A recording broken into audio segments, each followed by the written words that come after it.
it was a very tricky budget. But of course, we're in a situation here in South Africa where we are teetering on the last run of investment grade. The risk is that Moody's does move us from a stable to a negative outlook. I don't see this budget as being one which actually will precipitate a credit rating downgrade itself.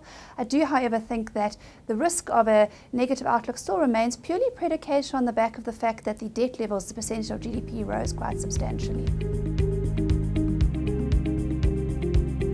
Tito Mboweni does come across as a very strong-willed individual, and of course, under his previous governorship of the South African Reserve Bank, saw some quite sizable interest rate increases. Of course, increasing the expenditure and therefore the deficit, even though it's obviously for 1 year, 2019-20, is quite a bold move. Moody said that it would downgrade us if indeed we did see a rise in expenditure. The bottom line is we could well avoid a credit rating downgrade, and we may obviously see a small change to our outlook from stable to negative. He obviously had very limited space to be tough in an environment where we are just before the general election.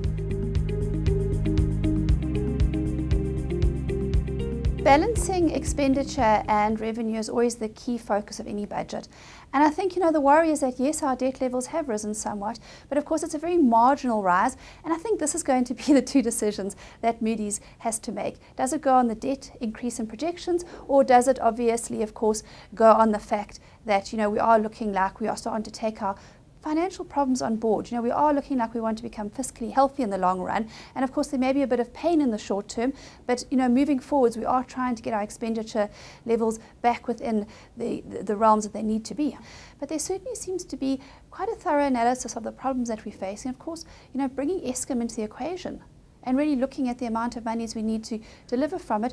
It's really quite significant that he has indicated as well there are a number of conditions, and money won't just continue to flow freely into SOEs when they do need it.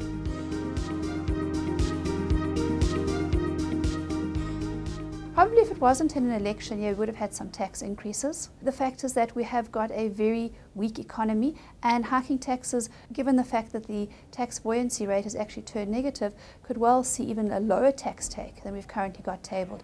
So I think it was a very tricky budget.